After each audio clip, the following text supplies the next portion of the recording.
sort of the so-called geriatric but otherwise healthy population, because that's an interesting issue, but it's not really our issue. And then just focusing on what California has done, moving to that 1,700 bed facility, obviously a huge facility, far bigger than we would need. But are we big enough that it makes sense to at least consider, at some point over the horizon, handling our own internally rather than going outside? In other words, having a medical / hospice type facility for our inmates who are either nearing the end of their lives or are very sick. And I think we had headed there. That was the purpose for Junction City. Mm-hmm. Junction City was I think it was 1,262 bed medium custody and 532 bed or 540 bed minimum custody. And it was going to be a blend, both in the minimum custody was going to have a lot of mental health housing because we have minimum inmates living in medium institutions because we don't have services. Mm-hmm. So this would have helped address some of that. And then on the other side, in the medium facility, it was primarily going to be a medical mental health facility. That was the intent, was we would have suicide, a dorm essentially for inmates who were at risk of committing suicide. We were going to have assisted living units there. Geriatric, really that kind of, it's not about their age, it's about their functionality. Some inmates function just fine at 70. Others don't function very well at 35. So it was going to be a larger infirmary so that we could handle more inmates in the valley where the resources are closer. We're not transporting across state lines. And a larger focus on mental health as well in that facility. Maybe I've not followed the bouncing ball, but why is that? I understand it's mothballed, and do you consider it a fair option in light of what you're seeing around the country for us to look into reopening that or putting that back on the table? So Junction City is not yet constructed, so that's just empty land. OSP minimum has been mothballed, and we considered retrofitting that for a geriatric or chronically ill facility, but the amount of money it would take to restore that in a way where it could be a medical facility was incredibly expensive. It would have made more sense to construct a new facility when we did the analysis. And then the Madras medium is also mothballed. But the issue is, if we were to turn that into a special needs geriatric facility, the issue right now is we have such difficulty recruiting medical professionals in Eastern Oregon already, that location would be difficult as well. And as it relates to hospice, I just wanted to clarify for the record, we do not send patients out to hospital care when they reach the hospice stage. We do manage that in-house with a pretty sophisticated hospice program that includes an inmate peer support process as they near the end of life. So the out of prison and in hospital care is for those high-level medical needs that we can't take care of, surgeries and those sorts of things. And really the most we have out at any given time would be 10. I mean, that's a huge week for us to have 10 people out in hospital. It typically runs more like 3 or 4. But looking to the future, I love talking about what is and what we can't, or what's but looking to the future and looking to the master plan that was there for Junction City and some of those, and this panel could come out with talking about the recommendation. Your job is to recommend. That's right. I want to keep that in focus because we can sit here and talk about this may not be good or may be good or whatever, and we've abandoned it for financial reasons. But still, I think the task for this group is to look at the issue of cost and efficiencies and what have you, and make some recommendations. I need to put that out there because often we get caught up with what we've had on the table, and because of various constraints and what have you, doesn't mean that they weren't good concepts and what. So I need to to put that there. Thank you, I appreciate that clarification, and we are in no way saying that we're resistant to these ideas, because if we were to start with a blank slate and recreate the Oregon Department of Corrections, it would look very different, and it would include some of the vision that you have. Well, and just to follow up on what Senator Winters has pointed out, has there been any analysis of, I mean, obviously, everybody's very interested in the trends for healthcare costs.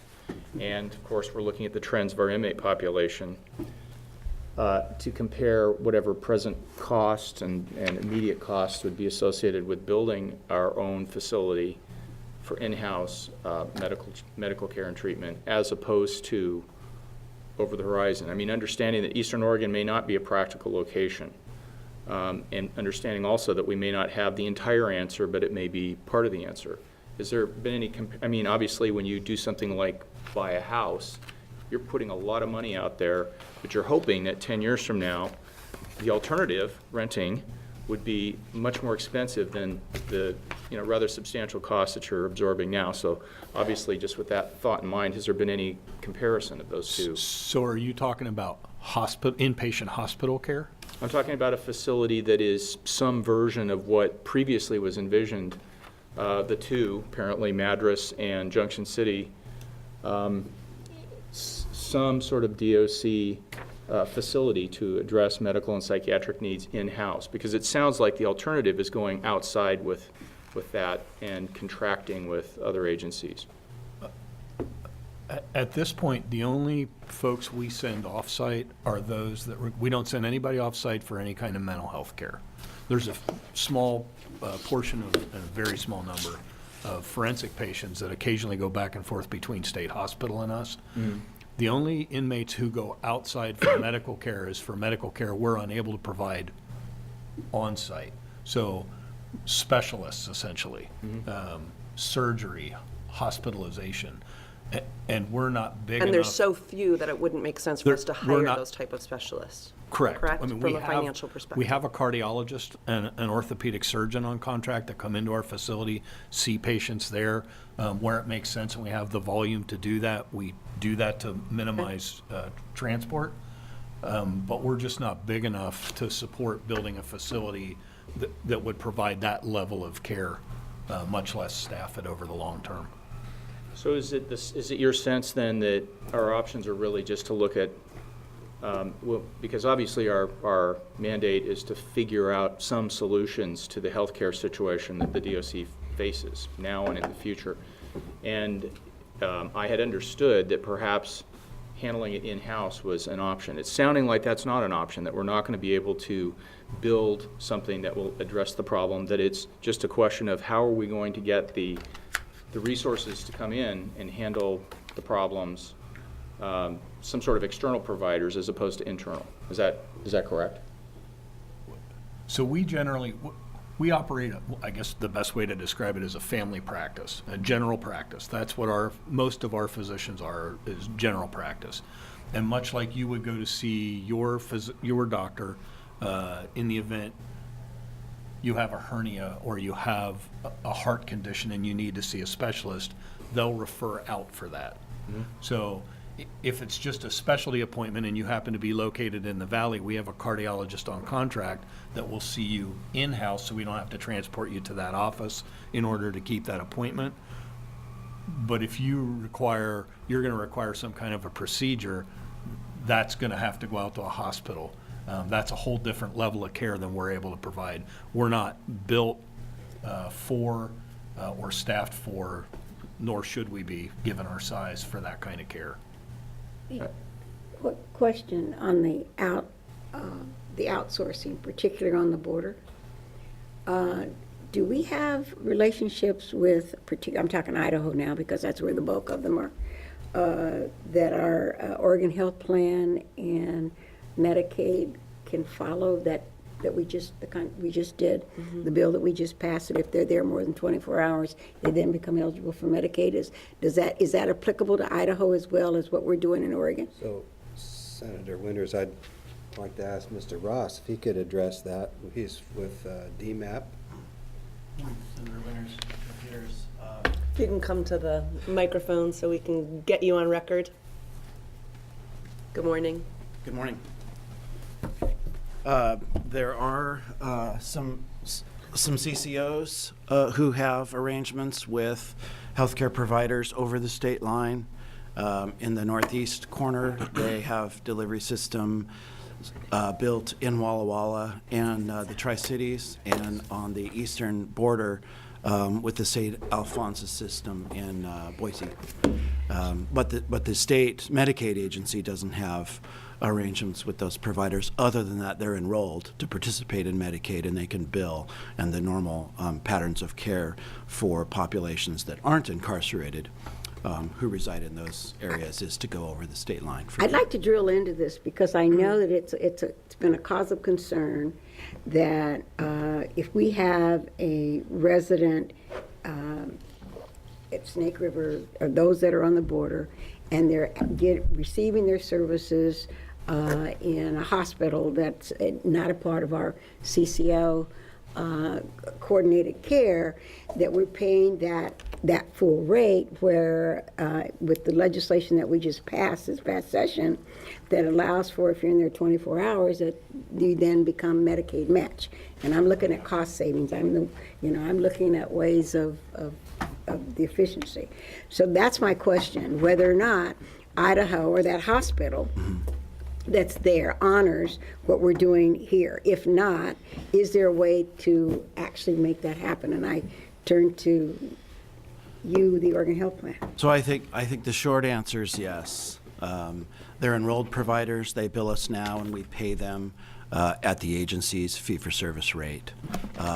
The only caveat I put on that response is if it makes a difference to them that those individuals are inmates, then we've got some relationship building to do. Well, that's my question, because if they're inmates, do they actually come under the same rules and regulations, particularly the 24-hour piece? I'm not, because that's the new kid on the block Yeah.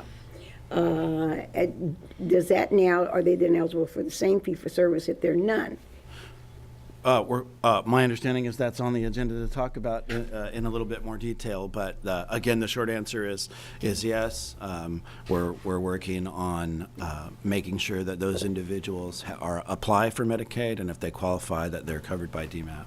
Because I think that the budget projections that we did during session would have captured that population, and I think that was, what, 13 million or something? 13 million in estimated 13 million, that's estimated savings, and so I don't want to come back later and say, oops, this is one of the details that we didn't figure out. You and me both. Thank you. Mr. Vice Mr. Ross, Chair? could you identify yourself for the record? Hi, yes, I'm Don Ross. I'm the Policy and Program Manager for the policy section and for CCO Contract Administration at Medical Assistance Programs in the Oregon Health Authority. Thank you. Okay, and we'll see you in a little bit. Yes. Thank you. All right, Mr. Hapel, you want to proceed? I feel like I may not have answered your question to your Well, I satisfaction. think what I was getting at is, initially, I thought that, I understand we're not going to have surgical suites in a medical facility that's in the DOC, but I am interested in the idea that there might be some sort of middle step or middle ground, because it sounds like what we're doing is excluding the possibility of building anything that we could funnel our sick and injured inmates into to address their needs in a hospital-type setting and potentially save costs. If that's not going to save us any money, obviously we don't want to do it. But that leaves us with really, as I understand it, two options. Treat them where they are in our existing system or release them. And assume further that releasing them is not a terribly palatable option in many people's minds. That leaves us with, what do we have right now and is it good enough? And I'm not hearing, maybe I'm just missing it, but I'm not hearing options for expanding or adjusting what we have now. If one possibility would have been to build a new facility, and you take that off the table, and then we have our other steps that hopefully will help, but they don't seem to be right on point in addressing the long-term needs of the DOC. Like a healthier menu and mandated exercise sound absolutely wonderful if we can make that all happen. But I'm not sensing that that's the answer. And in terms of just driving our costs down, are we looking at just things that would sort of nip and tuck formulary as opposed to, you know, the name brand drugs and things like that? Is that, I mean, is that where we're going to land, or are we going to come up with something that is, you know, more of a game changer? Well, I think we'll get to a little bit of that further on in the presentation, but yes, we use formulary, and 92% of the drugs, of the prescriptions we fill are filled with generics. The last information I saw from outside was being filled around 84% on what we would call in the free world. I think the case management, the chronic disease self-management program is an attempt to provide education to inmates around, here's what you're looking at if you don't start managing your own disease, because part of the healthcare equation is patient responsibility. And patients learning how to recognize how to eat correctly, how to exercise, how to take care of themselves. And we're trying to provide that as well, hoping that long-term that's going to translate into reduced costs.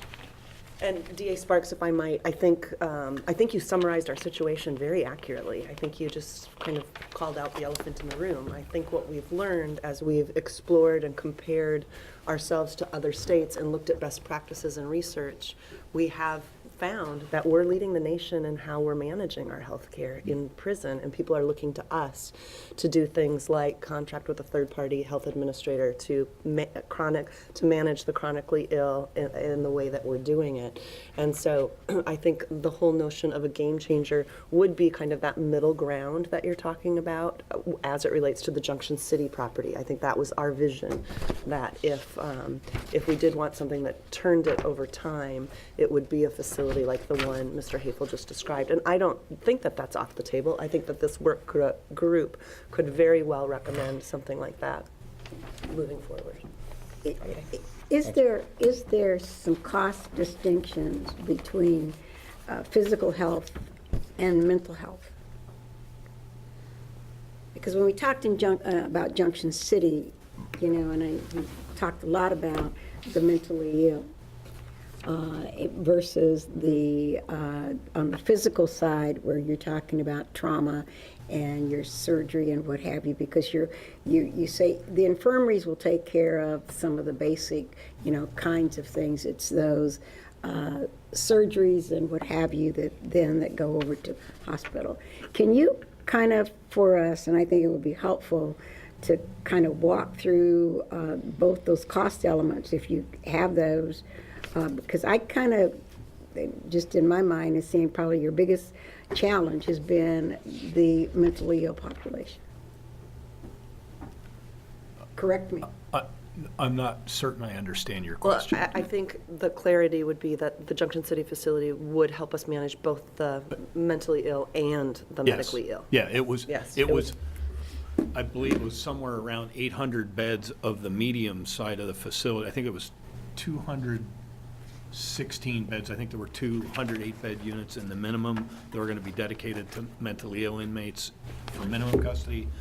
And of the 800 beds, I believe, were dedicated to both mental health and medical in the medium facility. And then you have to, I mean, some of them can work, clearly some of them wouldn't be able to. And you need a certain population to provide services, physical plant, food services, janitorial services in a facility.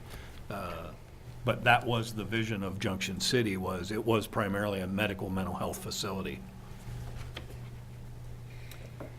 Thank you. Any other questions before we move on to Wisconsin? Well, just a couple more points with Illinois? Okay, great. if I may. So they operate a multi-tiered system. So some of the money, gets to part of their cost issue. Some of the money for their inmate care is funded to the university system, their medical center, to pay for inmate health care. So that's not reflected in their cost. And then some money for the same care is funded to their department. Some of their costs are for contractor costs, some is for staff and care, and then other costs they have for state employees. So he was not clear on what all had been included. And then they also have two major lawsuits. One requires changes to their mental health care with implementation due somewhere around April of 14.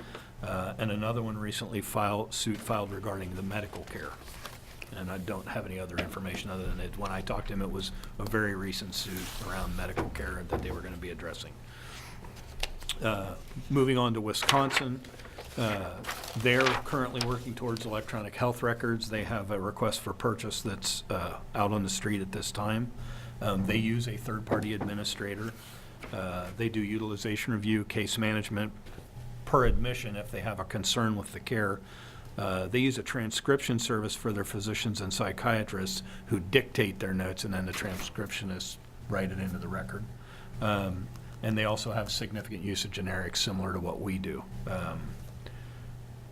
The other part is that they saw some cost reduction, which we did as well, and then that was countered by the new hepatitis C drugs.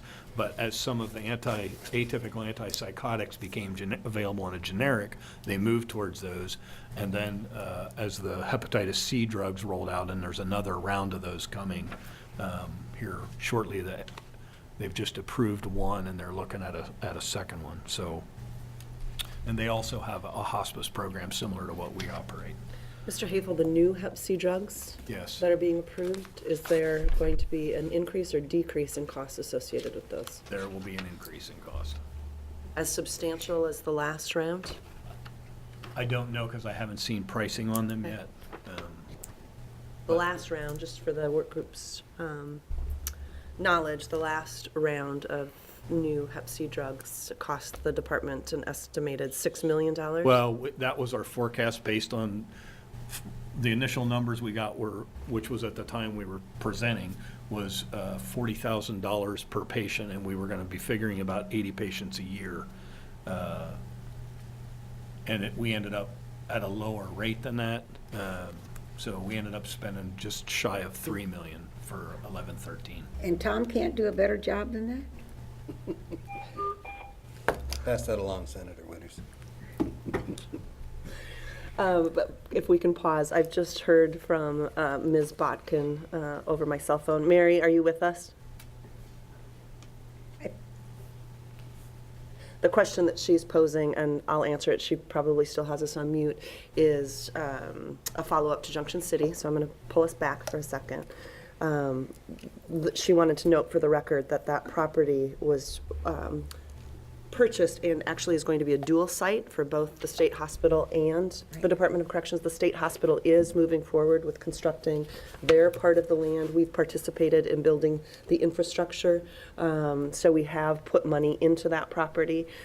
She's asked why we've abandoned the idea to build the property at Junction City, and it isn't an abandonment of the idea. It's simply our prison population forecast estimates that we're not going to need Junction City for over a decade.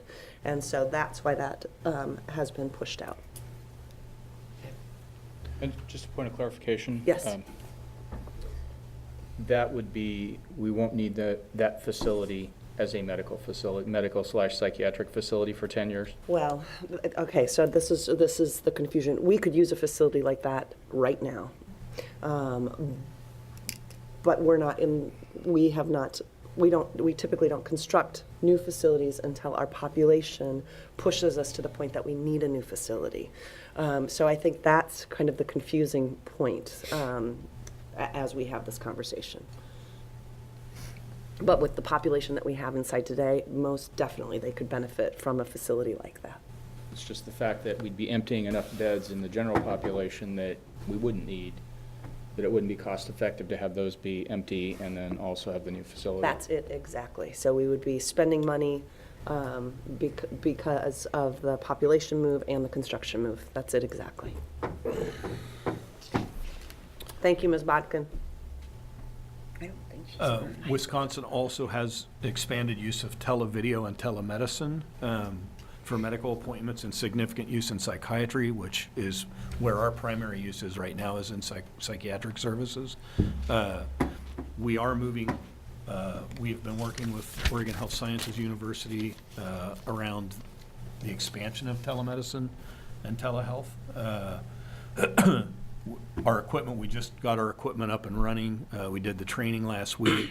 We're now scheduling the training on, we have some of the carts with peripherals that we'll be able to use in our 6 facilities.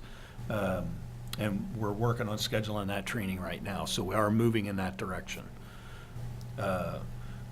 One note of interest in Wisconsin, their lab costs are 75% below Medicare, and they're doing that through University Medical Hospital in Wisconsin. Jim's going to send me additional information on how they did that, and we'll be taking a look at that as well. Interesting. Is that anything we've ever explored? No. Okay. Doctor? So that's the aggregated cost of the labs, That's what he said is the. is 75%. Is 75% But below the number of Medicare. labs drawn are roughly the same As, Wisconsin compared to as, Oregon? as Oregon? oh, I don't know, I don't So have it it. wasn't broken out No, to see? no. If there were 100 labs drawn, that they spent 75% less than we did if we drew 100? This wasn't compared to what we're spending, this is compared to Medicare. I'm sorry. So that, you did say that. So that if there were 100 labs drawn, they were spending somehow 75% less? Yes. Interesting. Again, they've implemented a hospice program, and they use financial dashboard reports, which we use as well. They're currently working on a recommendation for what, this will get to part of the question this morning. They're working on a recommendation for what to do with their aging population, and I've asked Jim to share that plan with us because they're well into it. So I've asked him, and he's agreed. He'll send us a copy of his report when it's finished. Question before we Yes. Yeah. go. Are labs a significant expense? They are,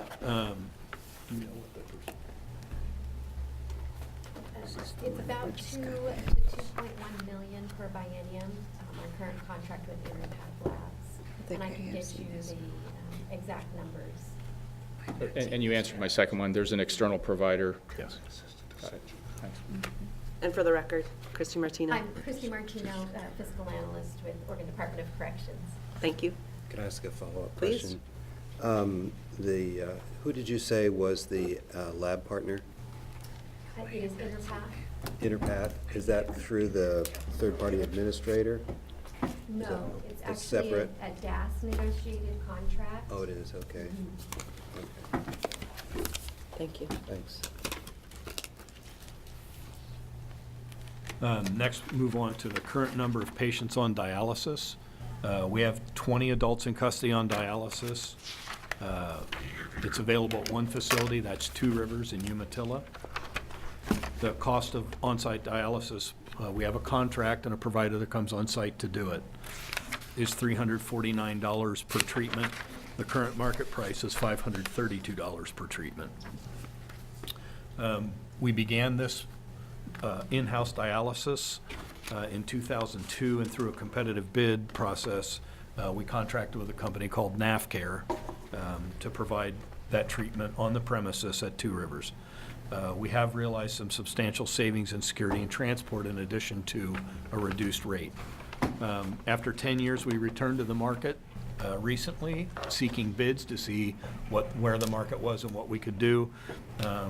And we actually were able to reduce the per treatment fee in this new contract, still with NAFCare. And as I said, the $349.50 is our current price, and the market price right now is $532. Another question was the current number of adults in custody that are using wheelchairs.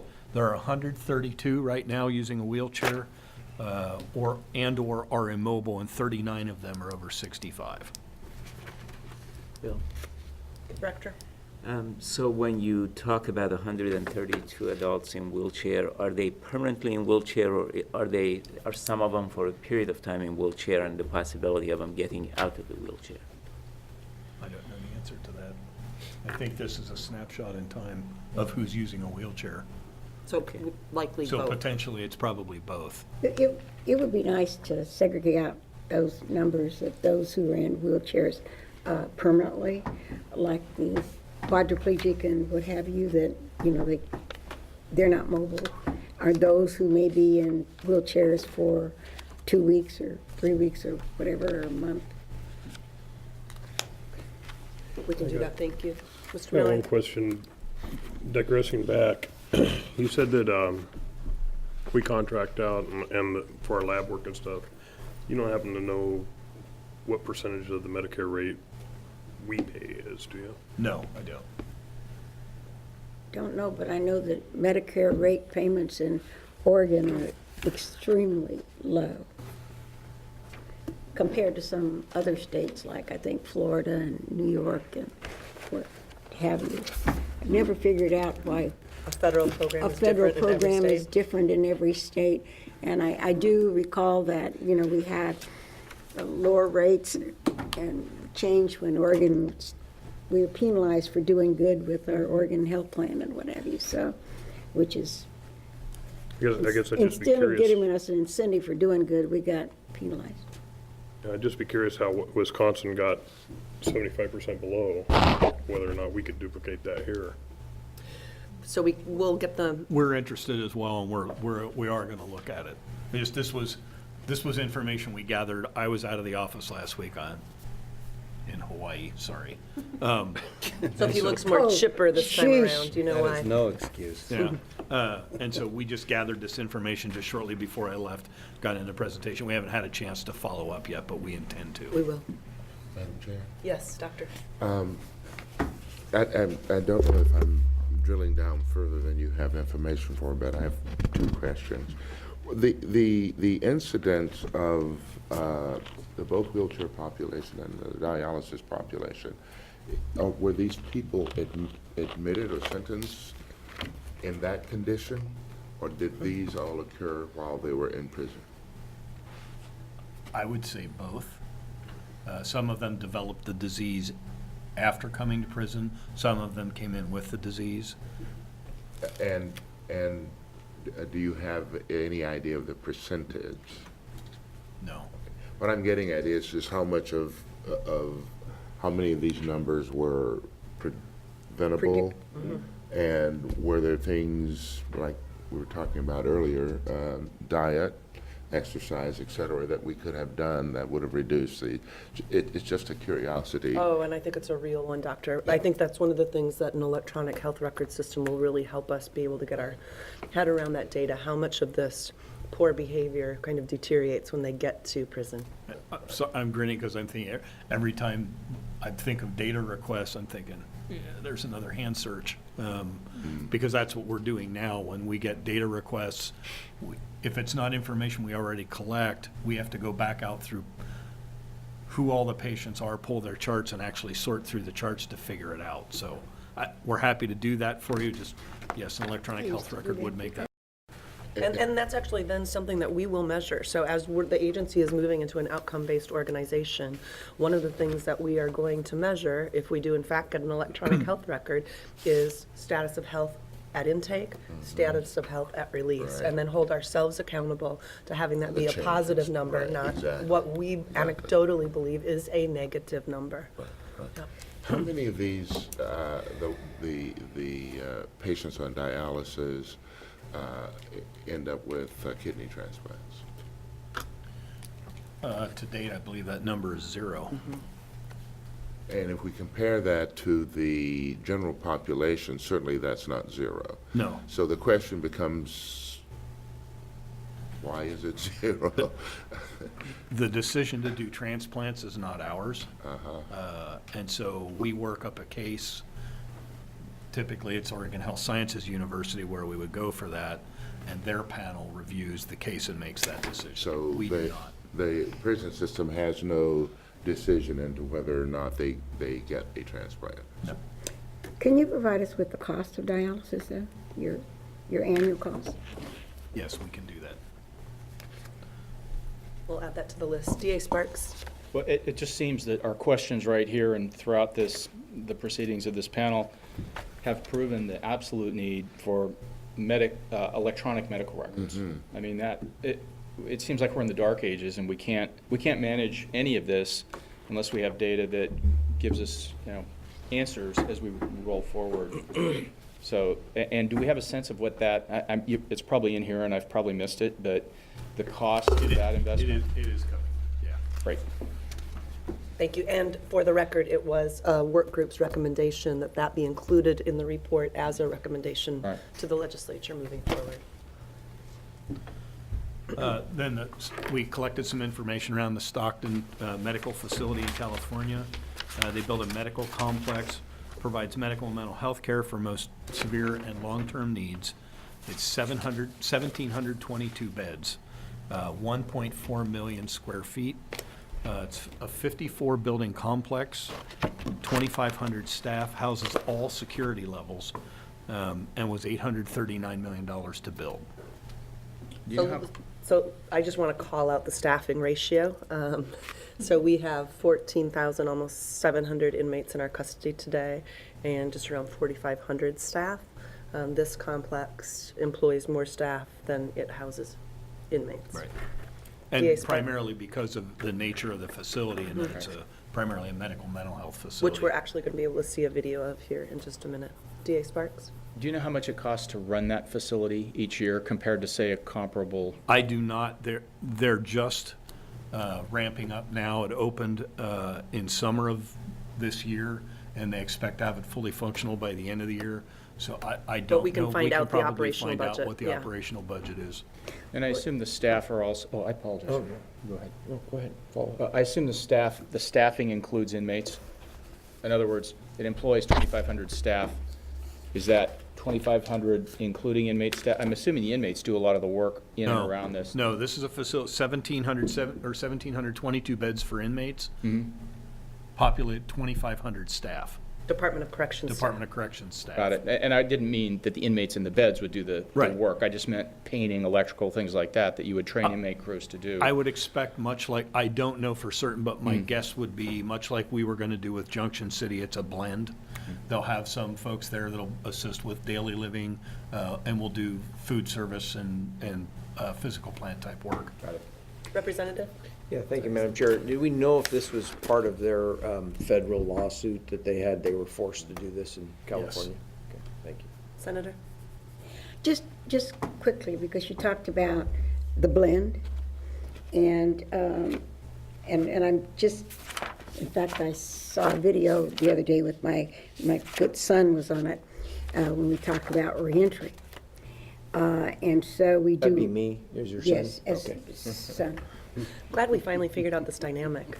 Sorry. But as we talk about reentry, and you're actually developing skills of individuals inside the institution, and then when they return back into the community, we have barriers that don't allow those skills to become applicable or to be used. And I thought about that when you talk about this blend, and this healthcare blend, and whether or not those individuals, that are a part of this blending, if they're able to use those skills when they return home. Any certification around the peer? No, and there are, National Commission on Correctional Healthcare, there are limitations about how much inmates can do and what has to be done by But they can't properly apply for a credentialed staff. CNA or anything like that? They would still have to become certified. Okay, thank you. And just as a point of order, we're about 10 minutes past. And I'm going to have to leave. No, I did not know. Oh, What time? my staff will come back. I have to Okay. be up with your governor at the leadership. Oh, sure, okay. All right, I really want you to hear the presentation So- from Mr. Ross, There's a brief video. that I think is worthwhile. Okay, Agree. just wanted to check. Okay, thank you.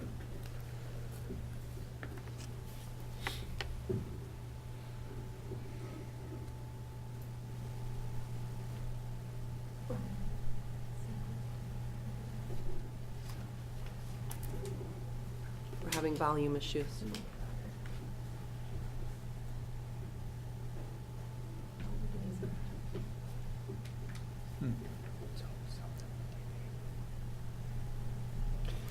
He just came and toured our facilities.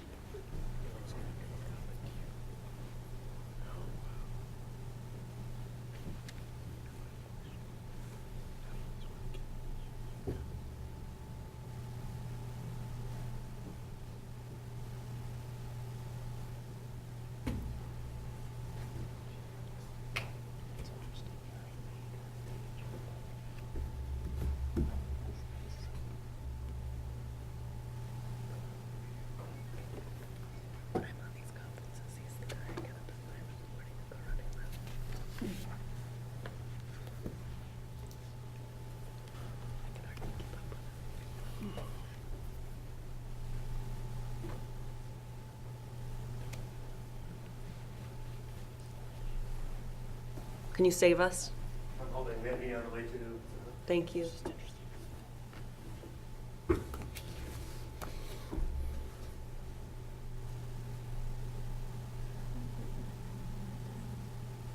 do that, just in case. Yeah, good idea. So it doesn't blast us.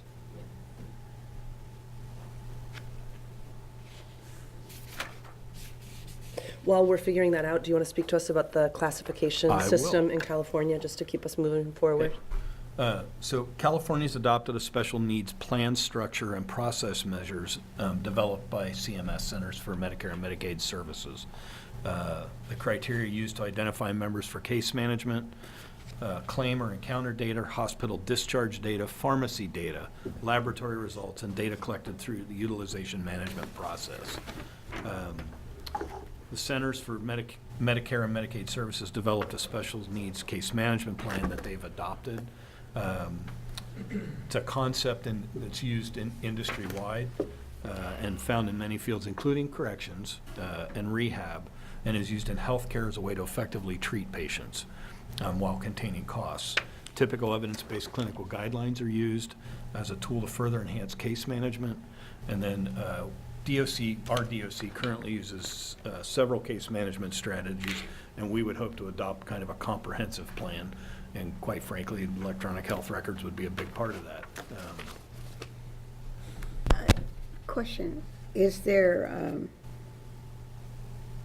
this classification system, and I shouldn't make assumptions that federally there was some help in doing this work, and I'm looking to the Oregon Health Authority because your relationship with CMS is ongoing, and whether or not if there is a recommendation that we actually look ahead to adopt something like this, whether or not there would be any CMS assistance or help financially. Financial assistance? Oh, you know, I'm always looking for He financial. almost laughed out loud. I'm sorry.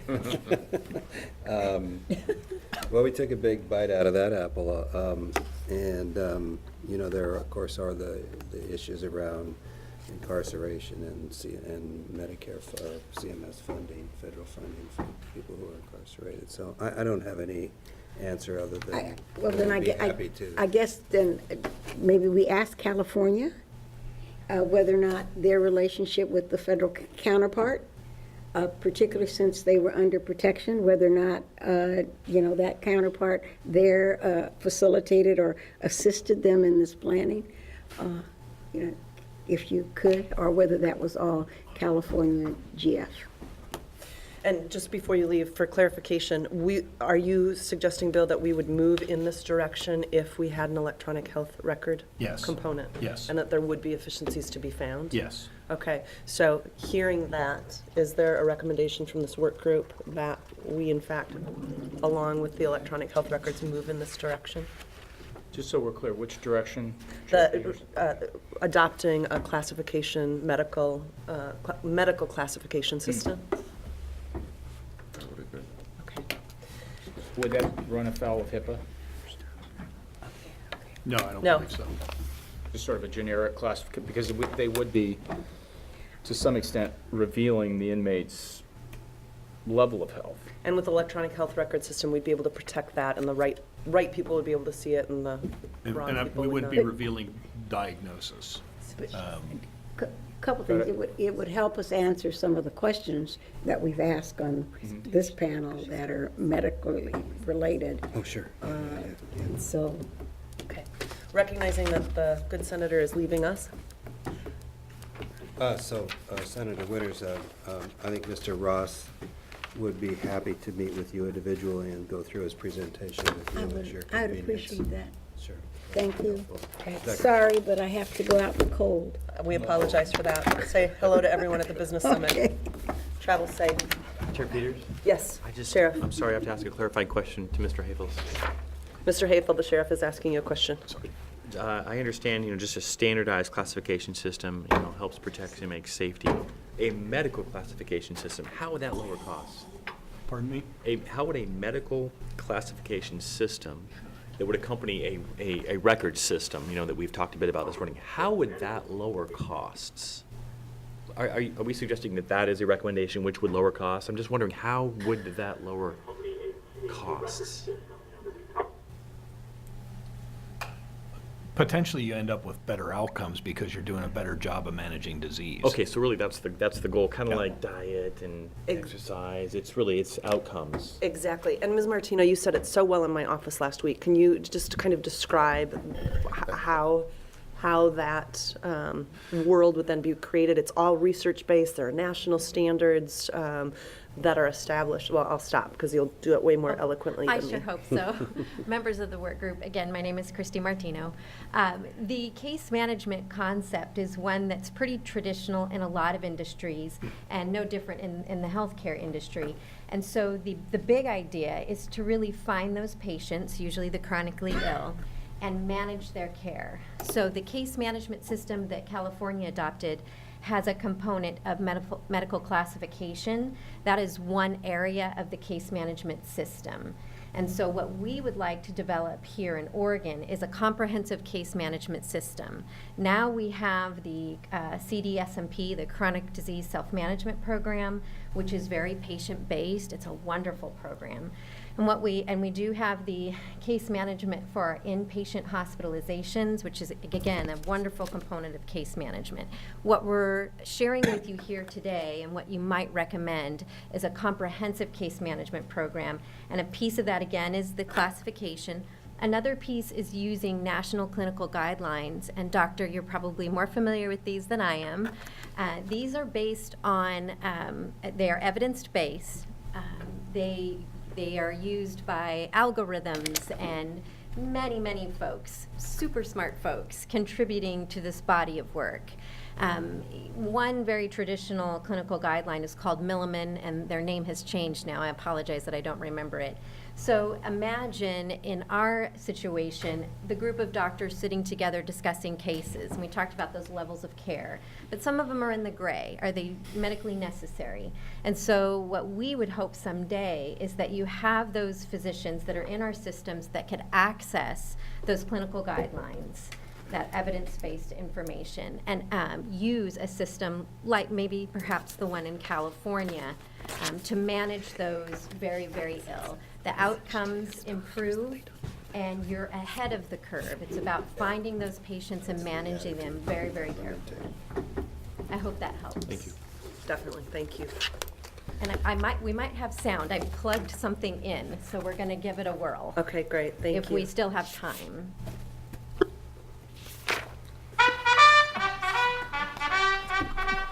So much. Well, good morning. My name is Ron Rackley, Warden, and it's my pleasure to welcome you all today to the dedication ceremony for the California Healthcare Facility. Not only has the state built a state-of-the-art correctional facility, which is vastly different from any other in our system, but the process of administering health care to incarcerated persons with the greatest needs will forever be changed in our state and maybe even the nation. You see, this facility is different in that it's not just a prison and it's not just a healthcare facility, but a very unique blend of both. It's our goal to carry out CHCF's primary mission of housing inmate patients of all security levels efficiently, safely, and cost-effectively, and provide necessary medical and mental health treatment while continuing to provide opportunities for rehabilitative programming. The California Healthcare Facility will create 2,700 professional jobs for nurses, doctors, mental health, and correctional staff, adding $1 billion a year to the local economy. In the end, this healthcare facility was built on time and on budget, and that's something that many, in fact, probably almost none of these large, complex projects get done on time. So, there's not enough I can say about the people involved in doing that. Within the next few weeks, the first inmates will begin moving in. Eventually, more than 1,700 of the state's sickest will be treated here. I don't believe that there's a facility like this one anywhere else in this country. When we move inmates into this facility, it will free up space at other facilities, and it will allow staff at those facilities to treat inmates who have less acute levels of care.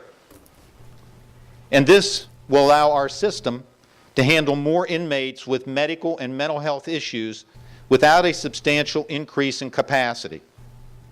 It is but one reason that relying on original design capacity in determining population limits, as the federal court is currently doing, is no longer appropriate. The federal courts question California's commitment to providing quality care to inmates. I ask you this, does what you see behind me today, is that deliberate indifference? And I will let you answer that question. But we believe that we are providing at least a constitutional level of care, and in some cases more than a constitutional level of care to the inmates, and this facility will help us to continue to exceed a constitutional standard.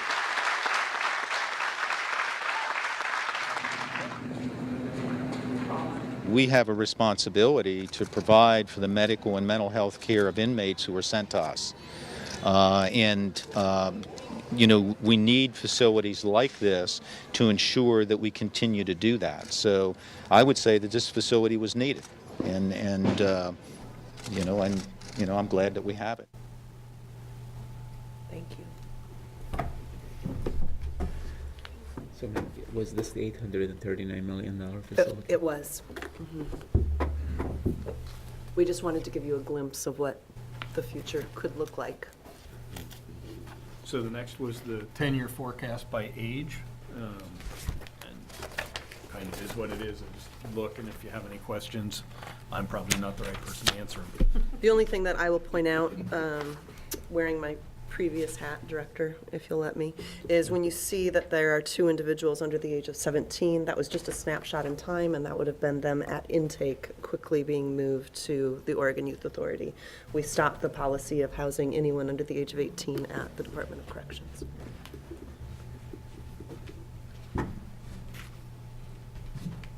Okay. What this doesn't show, as I pause here, is that even though there are only 823 that are 61 and older, that is our fastest growing population. Okay. And with that, that concludes your presentation.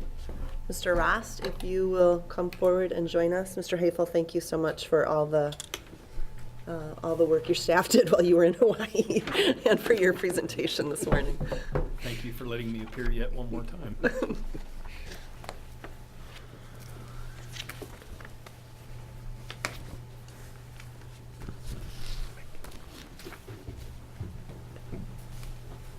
Good morning, welcome back. Good morning Thank you for again. joining us. The floor is yours. My name is Don Ross. I manage the policy and programs section of the medical assistance programs within the Oregon Health Authority. And I'm pleased to be here with you, Chair Peters, Vice Chair Ballas, and members of the work group. We're glad to have you. Thank you. I hope to get you back on schedule if that's a problem. I brought a very brief 5 slides to let you know what the agency is doing around implementation of operationally of making access to Medicaid benefits for inpatient stays, and also to talk a little bit briefly about what other kinds of things might be possible going forward for corrections around healthcare. By way of background briefly, the first slide describes the work that Medicaid has been doing with the Department of Corrections to explore how we might be able to assist with healthcare costs for incarcerated persons eligible for Medicaid based on their income. And we know that most are eligible, their income levels are low. Federal regulation allows for state Medicaid programs to cover only inpatient hospital stays for those who are determined eligible. So briefly, we can't put inmates on Medicaid for their entire period of incarceration, but when they leave the institution to be admitted into an inpatient setting, we can cover that with Medicaid if they qualify. And then when they are discharged and go back to the institution, then they need to be off Medicaid again. Operationally, we're working with the Department of Corrections to determine how the eligibility determinations will be handled. And I use an unofficial term here, turned on and off. Conceptually, that's the question. How do you turn those benefits on and off, depending on the inpatient status of the individual? Out of the 2013 regular session, we had House Bill 2087 as well as the Senate Bill 843. This 2087 authorizes the designee of the local correctional facility, DOC, or youth correctional facility to apply for medical assistance on behalf of the person residing in the facility or institution. And this was real important authority for us to be granted, as we knew that some inmates might not be cooperative with applying for Medicaid benefits, and this enables the agency to apply on their behalf. So going forward, we've identified that being able to process an application and do an eligibility determination for Medicaid at the beginning of incarceration would probably increase some efficiencies for us. When you look at the choices available to corrections and to the health authority, we can either do this when somebody is admitted, in which case we will be kind of in a hurry, right, to collect all the necessary information and do an eligibility determination on that individual, hopefully in time for their discharge and the claim to come, so that we can pay the claim when it comes. And the thought is that if we were able to process that application when they begin their period of incarceration and put it in a suspended status, so turned off, then we could simply flip the switch when they have an inpatient stay, and then flip it back off when they come out. And a barrier to that is that currently eligibility can only be suspended for an individual when they're incarcerated for 12 months or less. And this will work for our county corrections, but it won't work for the Department of Corrections in the state prison system, because those sentences are longer. So instead, what has to happen right now is that eligibility has to be terminated, and then a new application done if they end up hospitalized. For an individual who has eligibility determined, and this is true for the entire Oregon Health Plan population, an annual redetermination is done to make sure that they still qualify. So if we had the authority to suspend eligibility for individuals in the Department of Corrections system, we would need to do an annual redetermination on them, but that is less work than the initial application is. So if we, moving on to the fifth slide, if we had the ability and the authority to suspend eligibility for persons incarcerated for more than 12 months, this leaves only the annual redetermination to process. We are also working to make sure that we have mechanisms in place for prompt, accurate communication about new inmates, getting that application process done and the determinations done, and also for communicating when an inpatient stay occurs as soon as they're admitted, so that we can do the work to make sure that when the claim comes, we're able to go ahead and process that at the Medicaid benefit. And then, as part of that work, and I've discussed this some with Vice Chair Ballas, if everything I describe is in place, you also have at time of release an easier time making sure there isn't a lapse in time between the individual's release and they're getting connected to needed services. If their eligibility is merely suspended, then they can get connected to a coverage for prescriptions to be filled, for ongoing medical and mental health care that might be necessary. You were talking about changing the eligibility. Are the eligibility rules, are they federal or are they state? Well, in terms of we do have some unique things about the Medicaid system and the Oregon Health Plan, but with regard to income and percent of poverty level, we use the modified adjusted gross income, the MAGI mechanism, the same as the other Medicaid agencies across the nation since the Affordable Care Act. Okay, how about the rule about incarceration, where suspended when they're incarcerated? That, as far as we know, is not a federal requirement. But we would, of course, need to work with Legislative Council to make sure that we don't get crosswise with any federal regs.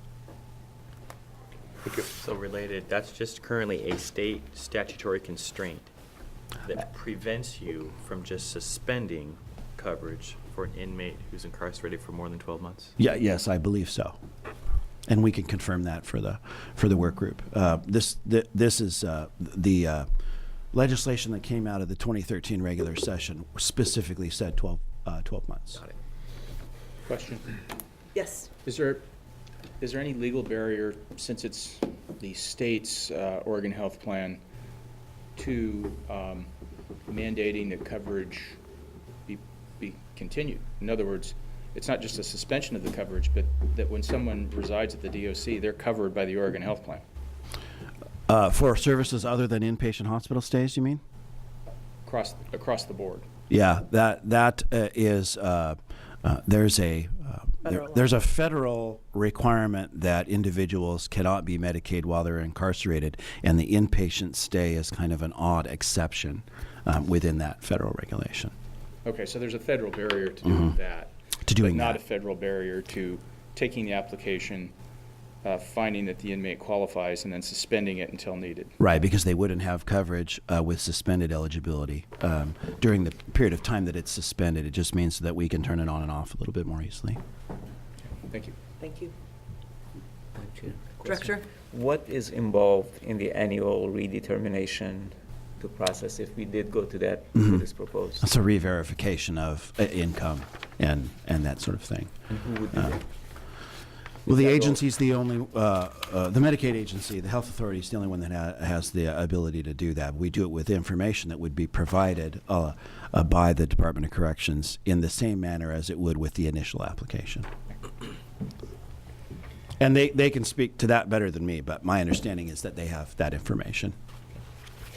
One point of clarification for me. This policy of suspension, is that in place now? It isn't reliably in place right now. Right now, whether it's county corrections or State Department of Corrections, we don't, since these inpatient stays now, we don't regularly get information from the Department of Corrections about an income's or an individual's income. We don't process eligibility, and all that's done right now is that there's a cross-check to make sure that when individuals go into prison, that their eligibility is termed if they're going to be incarcerated for more than 12 months. So that's part of operationalizing it, those communication mechanisms that we're building. I'm sorry I had to step out, so Sheriff, if you already covered this, I apologize. Is there any conversation about the suspension at the jail level? You know, there is. Okay. But I'm not really privy to those details. Okay. Okay, so probably likely not consistent throughout the 36. I think that's a safe assumption, yes. Not consistent. Mr. Miller?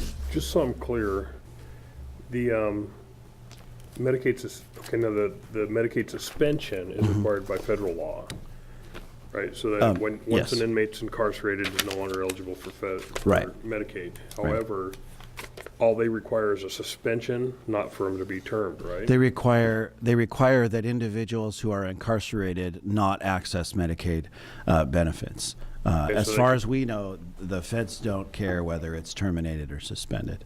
But we can suspend them indefinitely and have that asset available to us. As long as we do an annual redetermination, yes, we believe so. And what's happening now, or in the past, was that because we were terminating rather than suspending, and I apologize if you covered this already, sometimes it was up to 90 days before the paperwork would process and they were eligible once they were in the community. That's right. And so we're building that application process now so that we can cover those inpatient stays, but the suspension would also make reentry a little smoother. Say the last sentence Yes. again. So, It would make reentry a little right, smoother. exactly, more timely. Again, the Department of Corrections knows more about this than the Health Authority does, but there's apparently a large benefit to making sure that when individuals leave prison, that they're connected to services immediately, and that they don't spend a period of time without access to medication, mental and physical health care. Which is happening. Representative? Thank you, Madam Chair. I guess the question I have, so the bill's been passed to be able to make this happen. When will it start happening? When does the first prisoner enter into DOC, inmate enter into DOC, when the application process will actually take place and the suspension will take place? And then when do the reviews? Can you give me a date? Our implementation right now, which is being built and underway, we're hoping will be ready early in 2014. We were shooting for January 1. I think that might be a little bit delayed, but we're hoping to be paying, for the Health Authority to be paying for inpatient stays for inmates who qualify for Medicaid early in 2014.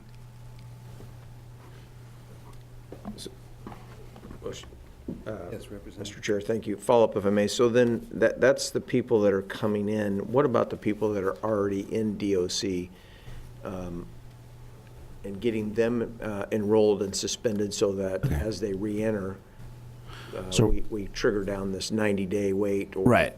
perhaps no Relative wait at to all? the discussion thus far, the process as it stands right now would be wait until an individual has an inpatient admit and then do an application quickly so that we can cover that stay. We aren't able to suspend right now because current statutory requirements are that we terminate eligibility when they go into prison. That's what we would be looking to seek additional authority for. Follow-up if I may. Current statutory requires you To terminate their eligibility when they go into prison, which means that when they are admitted for an inpatient stay, if we want to cover that with Medicaid funding, we have to do an initial application for that individual, process it, do an eligibility determination, and try and get all that complete before the claim comes from the hospital. So, just so I can get clear, did we not pass a bill that is going to allow you to suspend and not terminate? The bill that passed allowed for suspension of eligibility if the individual is incarcerated for less than 12 months. Not more. More than 12 months, they have to be terminated. I was unclear about that. That's where the tricky piece is. Do you have something to add, Brian? For the record, Brian Ebert with the Oregon Health Authority. If I may provide some clarification, I don't think it made it on the slides, but there are a couple of bills that are interrelated that sometimes get confused. House Bill 3536 from 2011 was the bill that required us to suspend OHP policies for persons who are going to be incarcerated for a period of less than 12 months, and it also refers to local correctional facilities. So that really limits it to our county correctional facilities. The other bill that's in play is one that is in the slides, which is 2087 from this past legislative session. And that's the bill that authorizes the Department of Corrections, the Youth Authority, and county correctional facilities to apply on behalf of their inmates for periods of inpatient stay to take advantage of that federal exception for Medicaid coverage. But they can only apply at the time that the inmate is ill. They can't pre-apply. If it's longer than 12 I may months. defer to Dawn for some of the particulars, but if somebody's suspended and they're already kind of in the queue, but in the case of somebody who's in the county correctional facility, their benefit would have been termed.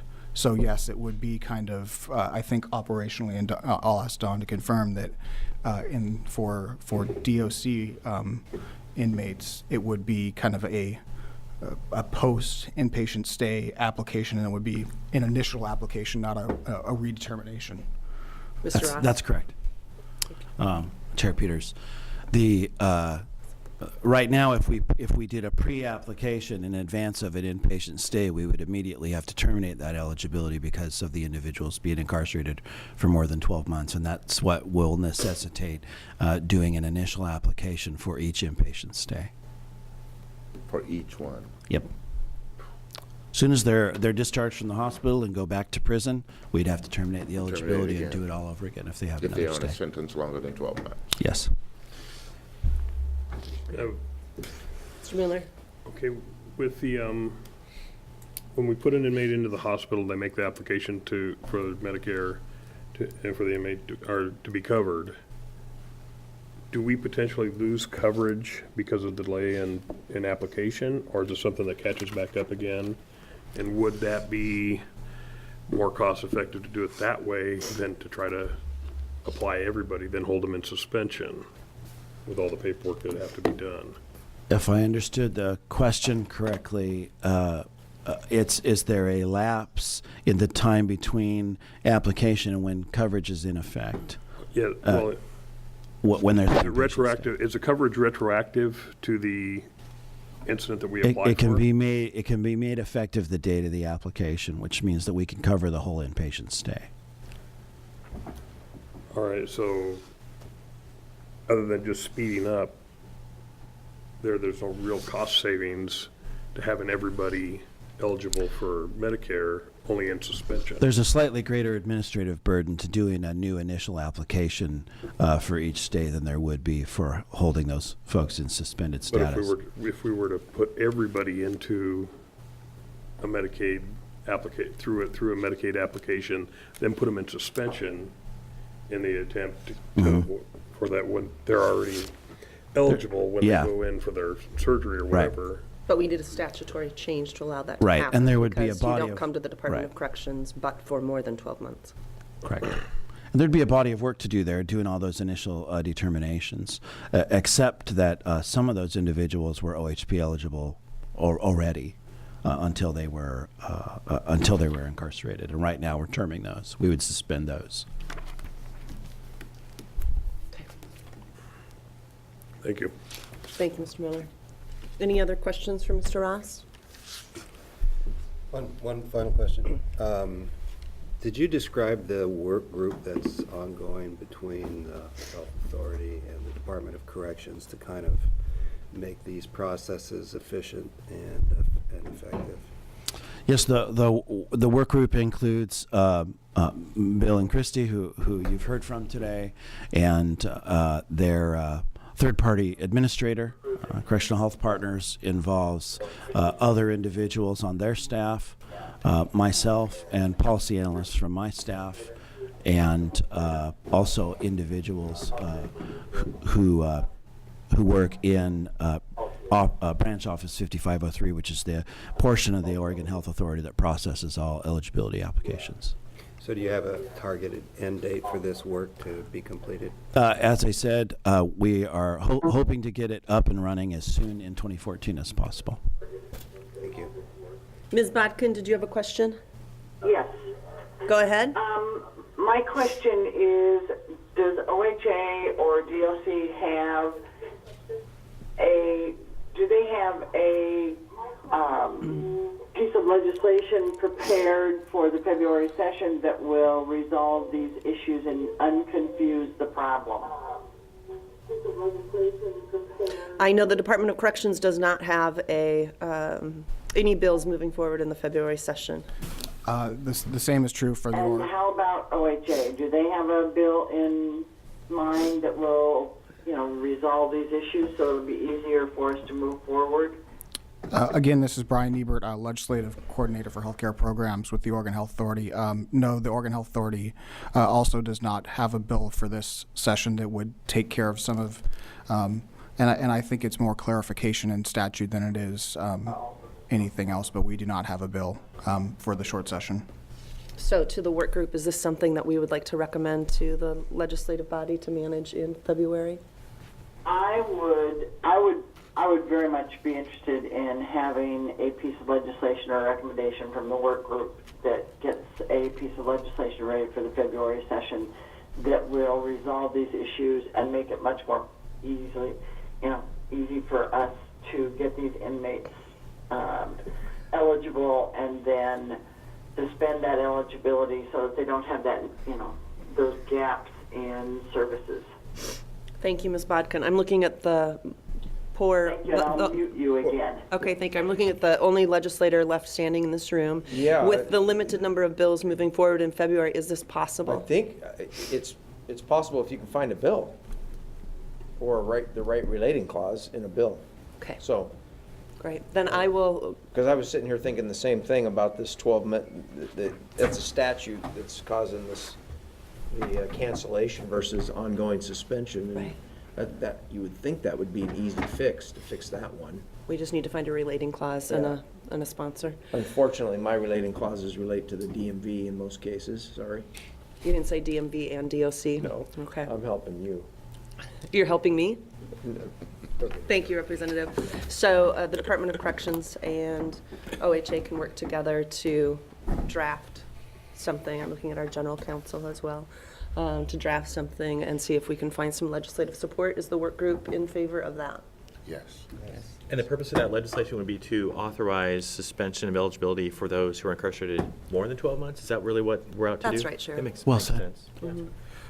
I think that just one thing, and it would probably be worth maybe getting together with DOC council and also OHA council is that 12-month suspension. The statutory language is actually a mandate on the health authority to suspend. It says the Oregon Health Authority shall suspend. I think we'd have to get some further clarification if we would absolutely need that statutory change in order to do it, or if it would be more of something that would just be a point of clarification to make sure that it aligns with what we're actually doing. So are you suggesting that we might be able to do this via rule as opposed to a statutory change? I don't represent the health authority in a legal capacity, but I think it is a question worthy of further exploration. Great. To see if that wouldn't be a barrier for us to start Perfect. doing this in So January. we'll first explore the potential of our legal authority to change via rule, and then if we need a legislative mandate, we'll work together to do that. I think it certainly down the road it would provide the statutory clarification that everybody seems to be looking for, but whether it is a barrier and currently, I think is something we need further exploration on. Fair enough. Thank you. Okay. Any other questions for Mr. Ross? Okay, with that, thank you very much for the preparation and the presentation this Thank morning. Appreciated. Now I will call Ms. Martino back to the table to shepherd us through agency legislative recommendations to date, followed by recommendations and associated costs and committee approval to include in the draft report as we prepare for February.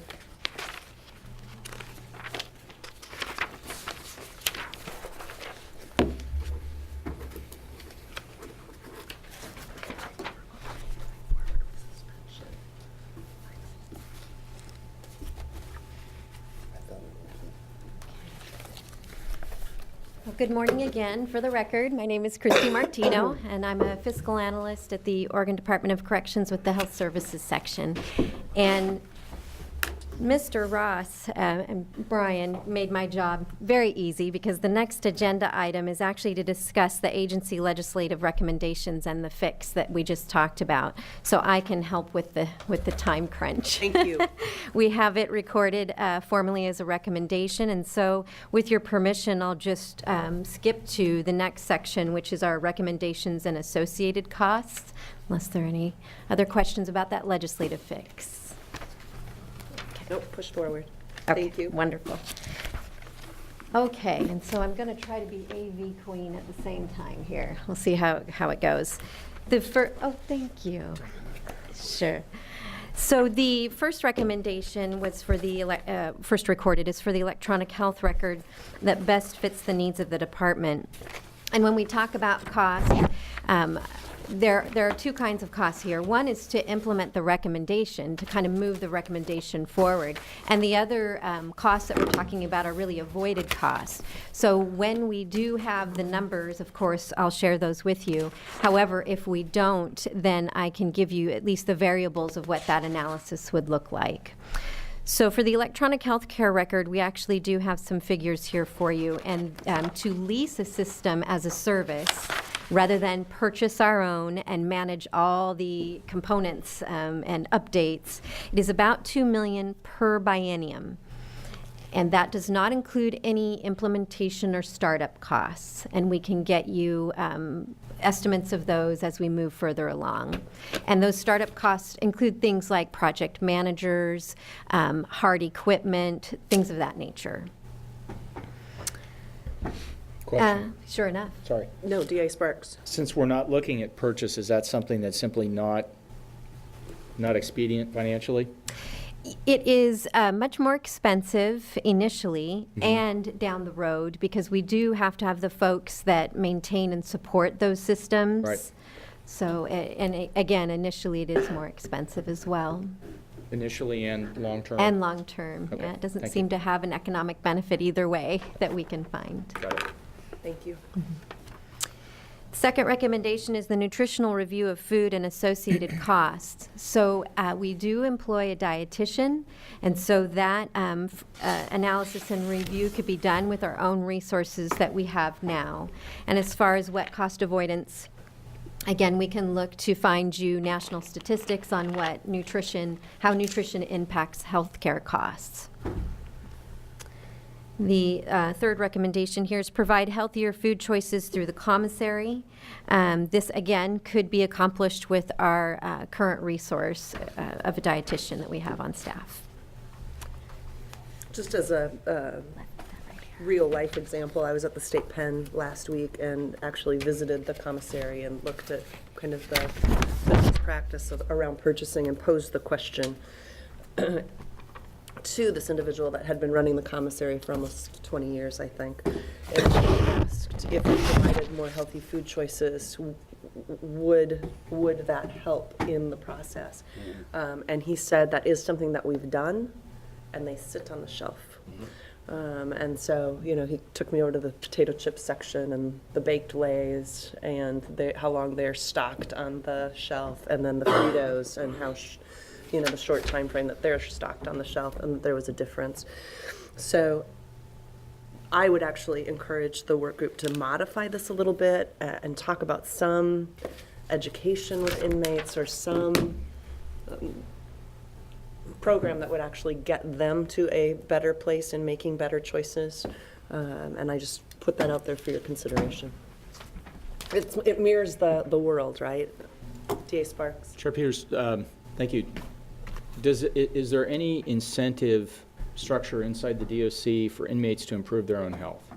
For them to get some sort of benefit, perhaps a financial incentive? Because obviously we're not going to force them into exercise. Right. I mean, we might try, but it's probably not going to work. And we're not going to force them into making good food choices. But if we incentivize somehow their pursuit of health benchmarks, like lowering your blood pressure or cholesterol levels or just whatever might be the targets. Has that been tried anyplace else? Does anybody know? I will say at the Oregon Department of Corrections to date, the answer is no. I think the way that we're managing the chronically ill, that team of healthcare practitioners is creating intrinsic incentive for individuals to improve their health, but that's just with a very small group. I think it would be fascinating to explore this option. We're exploring it at the state level with employees through PEB and Right. HEM and all of those things. Is there some sort of incentive that we could create inside the Department of Corrections for health improvement? That's something we haven't explored. I think that would be a worthy recommendation coming out of this work group. Noted? It's recorded. Thank you. Madam Chair, Doctor? do you not have the ability, let's take the potato chips, and what if they're all baked? And there's no choice, an unhealthy choice. Is that within your ability to do, or is there? Certainly. An ethical issue? They certainly are doing that in schools where the vending machines just don't have the unhealthy things in them. Anymore. So my lawyer just left the room. Oh, okay. I don't.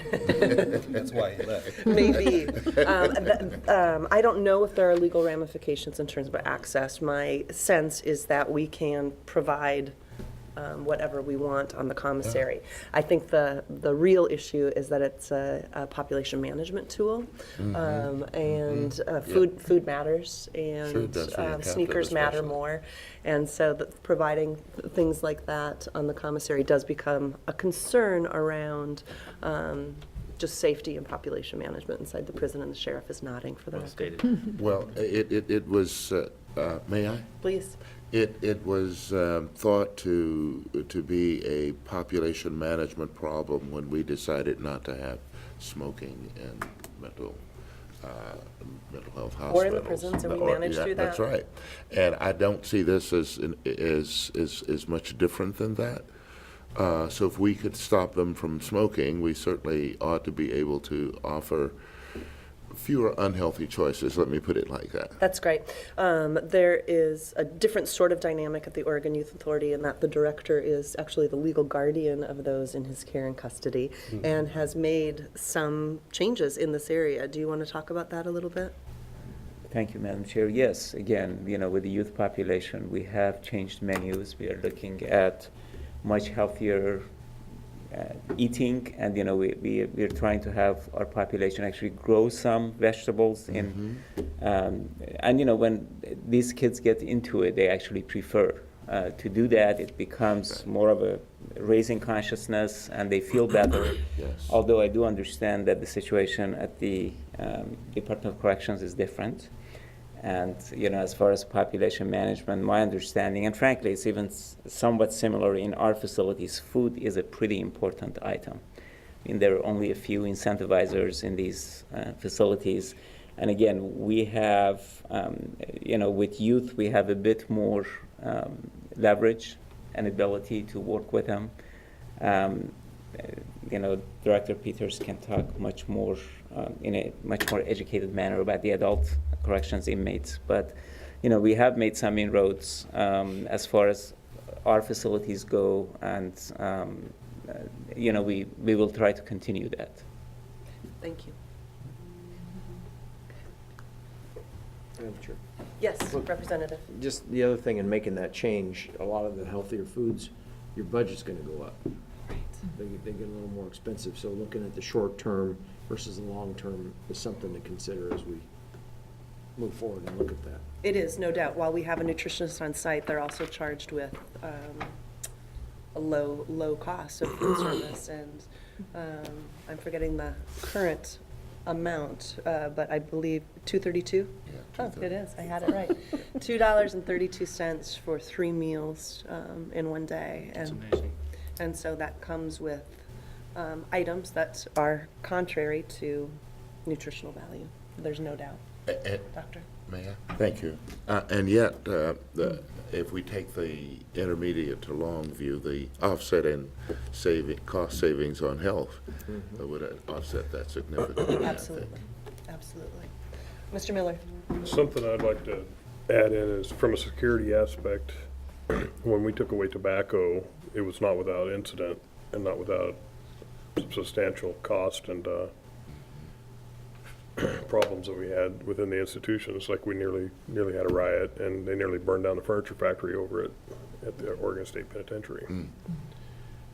So that being said, when you take away something that's popular from like the commissary, it has turned in, and in the past it's happened with different items, it turns into a contentious problem that coalesces the inmates to take action of some sorts, and that's not always good outcome for us. Is it a contraband problem too? Pardon me? Contraband?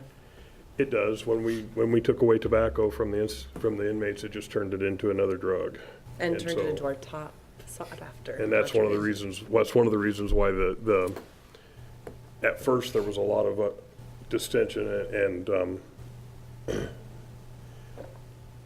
people wanting to act out over us taking away the tobacco, but then it kind of got settled down because the lifers basically learned that it was another money-making opportunity for them. Right. And so they quashed a lot of the distension that was going around the institution because they saw it as an opportunity. And to this day, it remains a money-making opportunity. It's another drug. It gets smuggled in probably more than just about any other drug because there's less, I guess, less impact to it when they get busted with it. And we do have countermeasures to prohibit the contraband, of course. We try. We do. And your team does a great job, I might add. Ms. Martino? Thank you. To track and measure the health care coverage upon release is something that we can do and that we're actually building now, especially with the Medicaid funding coming on board. This is something underway now. Next recommendation was the early mental health intervention to prevent incarceration. So this, again, we mentioned this before, it's referenced in the governor's 10-year plan. At this point, the costs are undetermined, but the variables would most definitely include community, public health, and private health care costs to provide that sort of intervention and care on the front end so that those folks would not be incarcerated at all. Do we have, if I may, Please. Chair Peters, is there, I'm assuming when inmates come to the DOC, their physical health is assessed and their threat level, so there's some level of mental health assessment, at least in the violence continuum, but is there a general mental health survey done? To my knowledge, yes. Correct. Yeah, yes, there is. At intake, they do a physical assessment. They do an initial check with the inmate at receiving and discharge as soon as they come into the facility. There's a brief assessment. If the nurse has any concerns whatsoever, she'll make a referral. And then if we get records and have knowledge of a mental illness, or we see signs or concerns and ask the question, they'll get a mental health evaluation as well at intake. Got it.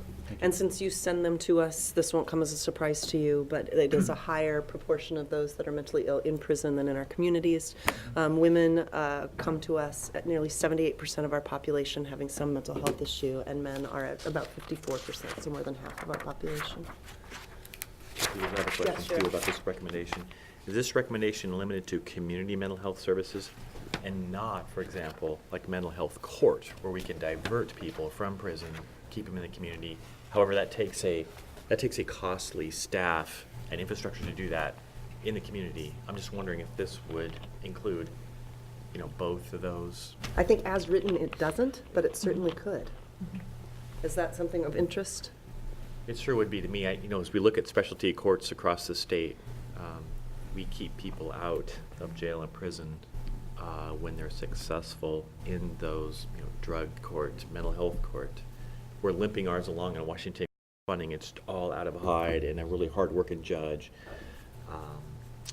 But if there were funding, of course it takes money. But it's probably less costly to do that on the front end than to have them in prison in the long run. No doubt. All right, noted. We'll Chair. include it in the recommendation. Director? Could we include OYA in this as well? Because we face some of the similar issues. So the same thing that Sheriff just mentioned. Some of the percentage are similar in OYA, kids that are coming in with mental health issues, and to the extent that they can be diverted. In fact, our environment is harmful to that population. Generally, when you incarcerate, whether kids or adults with mental health issues, you're making them worse. Great, thank you. Noted. So, Chair Peters, if I could Yes, just clarify. please. The recommendation is to consider funding, state funding for county mental health courts or local mental health courts. Obviously, they're state courts, but at the county level. Correct. Is that- Including other early mental health intervention. Got it. Thank you. Okay, the next recommendation is proposed legislation to prohibit insurance companies from terminating insurance coverage while incarcerated. So the cost avoidance here would need to be determined. The variables would include a current analysis of the numbers of adults in custody entering the system with insurance coverage and take a statistically significant sample of healthcare cost of a similar population in terms of health, age, and condition. And again, this recommendation would involve insurance companies allowing adults in custody to remain on insurance policies that perhaps their spouse or other family member as a subscriber still have as current. Sheriff, I know that the Sheriff's Association tried to propose some legislation. Would you like this recommendation to include both in prison and in jails? Yes, Chair Peters, I would, and I know that the Oregon State Sheriff's Association is currently meeting with representatives from the industry to try and do some of that work ahead of the next session to increase our chances of success in 2013. I would volunteer myself to be included in those conversations if you think it would be helpful. Thank you. Okay. So is the intent here, or is it possible for insurance companies to pay for the care of inmates while they are incarcerated? That would be the intent and the hope. So that DOC would be collecting money from insurance companies for those care inside the walls? It would be an administrative trick, to be sure, Okay. because there would be a lot of coordination with those insurance companies, and the cost of sort of chasing insurance policies would have to be determined, so that folks, if you can imagine folks coming in, do you have insurance? Can I have your insurance card? That is sort of the intent. Would you like OIA to be included in this? Certainly, Okay. yes. Chair Peters? Yes, I DA think just Sparks. one point of clarification. I'm guessing our success will be our odds of success will be improved if we clarify that it's not the individual's own employment-related insurance. For example, if I go stateside, my employment's going to stop and my insurance is not going to continue. It's my spouse that I'm thinking about, or that sort of circumstance. Correct. Well, unless you somehow were able to manage COBRA. Right, with my, what's in my trust account or. Right. Right. Okay, thank you. You have no intention, for the record. I hope to avoid that. Yeah, good. Ms. Martino? Thank you. The next recommendation we actually spoke of just a few moments ago, so we won't spend a lot of time here. And this was about limiting the canteen. So unless we have further discussion, I think we've covered all the points there. Thank you. Next recommendation is the ongoing analysis for early parole release restructure. And Sheriff Garrett, thank you very much. We recorded those questions and considerations as we look at the statute on an ongoing basis to see if there's anything that we can modify. To understand what we could cost avoid is probably to look at the past numbers of adults in custody that we considered for early parole release. And again, the point to be made there is that at that point, most times, a majority of the health care expenses have already been incurred.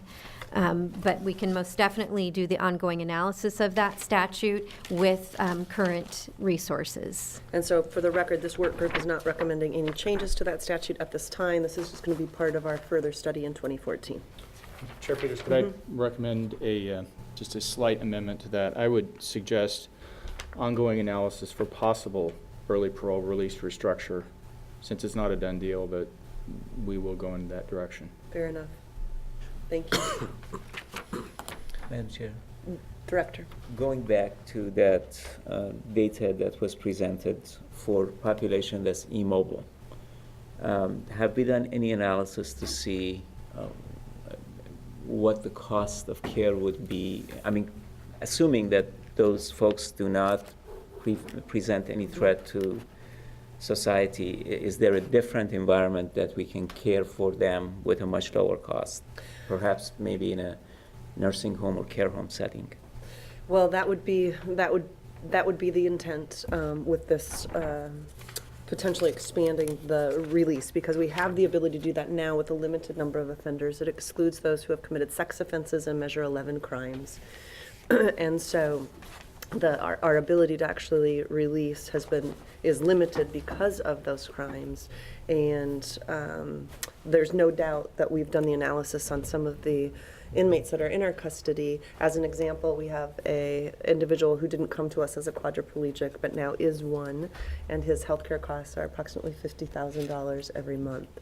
So this notion of releasing him into the community and being placed on parole where he has access to federal funding for those healthcare costs would be the intent.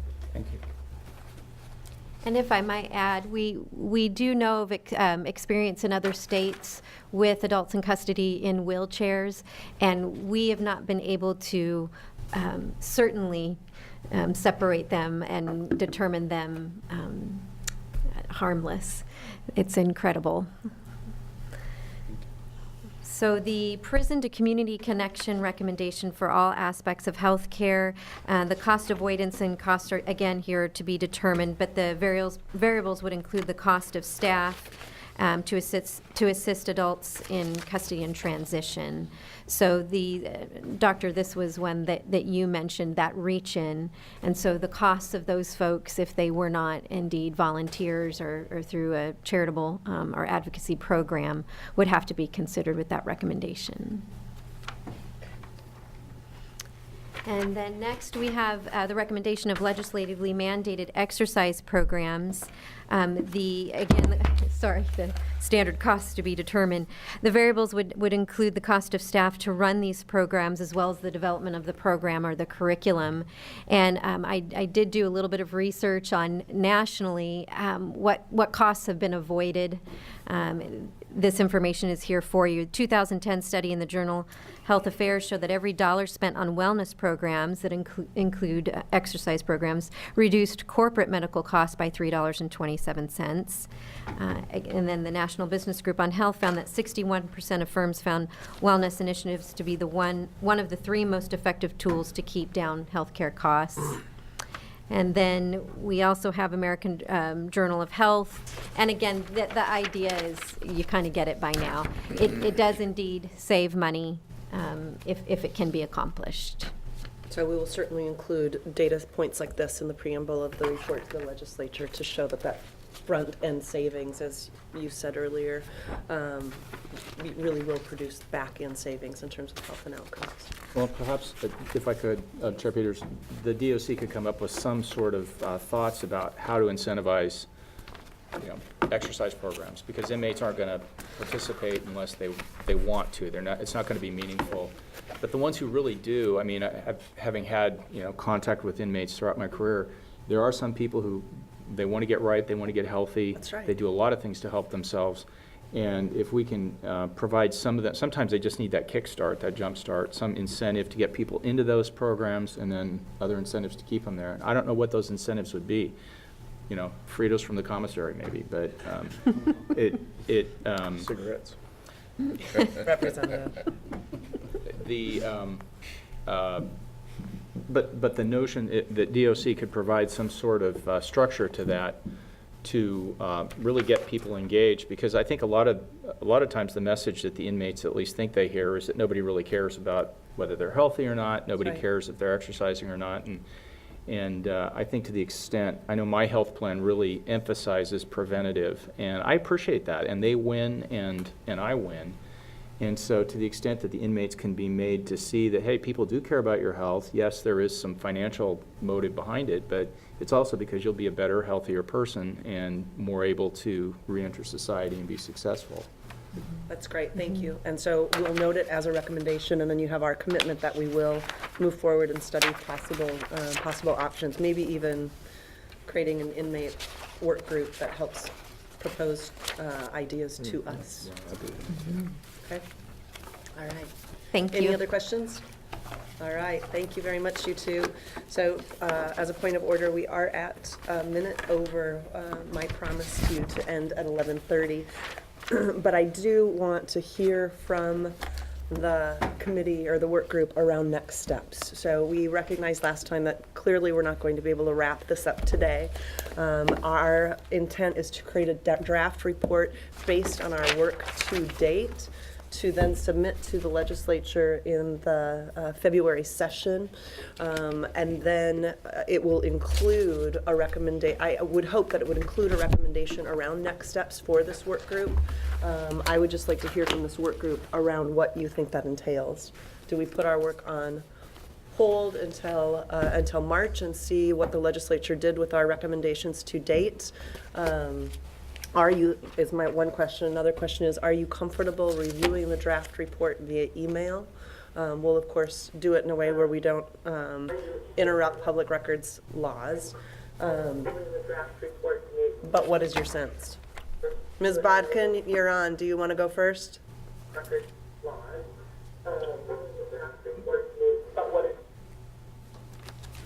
No. I think the question just got to her. I think so. Okay. Any sense from the committee?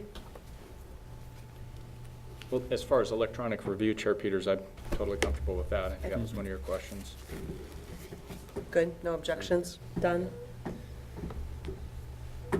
After we review it, I presume you would have input and modified it based on that input. Where does it go then? So once you all approve electronically the report, it would be then submitted to the legislature for their consideration in 2014. So it would seem to me that we should wait for their comment and guidance on where we would, as a group, take our next discussion. I'm happy to discuss it while they're discussing it, but I suspect we'll be guided by the discussion and conclusion. Okay. All right, so reconvene this work group then in March to review the legislative work and as well as the Department of Corrections work, because the recommendations that you make that don't require legislative change, we can continue to work on internally. All right, okay. Just a question. The work group makes its recommendations. Does the DOC then run with the ball in the legislative session and in effect lobby, or is that outside of the charge of this group? No, the Department of Corrections would definitely take the lead in that, but we would do it in the vein of a recommendation from this work group. So then any assistance that you are willing to provide during the legislative session for those recommendations would be really appreciated. And then, of course, on the specific recommendation, we'll be arm in arm with OHA on the suspension issue. Madam Chair, Ms. Botkin. I have not gotten quote approval, but I have every intention of making this part of my February session workload and assisting the department in their lobbying efforts to get some of these recommendations sort of kicked down the road and move forward, and moving forward with as many as we can as quickly as possible, because I think that it is the only way we get some of the spending under control and possibly utilizing some of those funds for other programs inside that we think are pretty critical, including staffing levels and some of the training issues that we need. Thank you. We appreciate that support. Any other comments or questions from the work group? Madam Chair, I have a question, and I Yes. apologize. Just a point Please. of clarification. On slide 14, under the work group recommendations and associated costs, entitled Ongoing Analysis for Now Possible Early Parole Release Restructure, I understood that to mean that we would work within the existing law and that we're not asking the legislature to change anything that currently is on the books. Am I understanding that correctly? So right now, the work group isn't making any recommendations for statutory change. Right. But I don't think that as we have an ongoing analysis by this work group, and I'm actually amending this sentence to say by this work group, I didn't get the sense from this work group that there was an objection to potential statutory change. We just weren't considering it right now. I think it's a very big step. I am not personally in favor of statutory change at this point, nor necessarily exploring it. But I think with the clarification that it is by this work group and that the DOC will not be asking the legislature for any changes, nor will this group, as I understand it, Correct. be asking for changes at this time. I appreciate the clarification. Okay, great. So for the record, ongoing analysis by this work group for possible early parole release restructure. Okay? Okay, well, I just want to thank all of you. This is a complicated issue, there is no doubt, and I appreciate your attention and willingness to really get down into the details and yet still stay at that high level focus for figuring out how to mitigate the rising costs in healthcare. For the record, Mr. Hafel, I want to thank you and Ms. Martino and your team, as well as the team from OHA and all the work that you've done behind the scenes. This was fast-paced, and you worked very quickly to keep us informed and satisfied with our requests, so thank you very much. And I look forward to conversing over email, and we will see you as a group again in March of 2014. Thanks, everyone.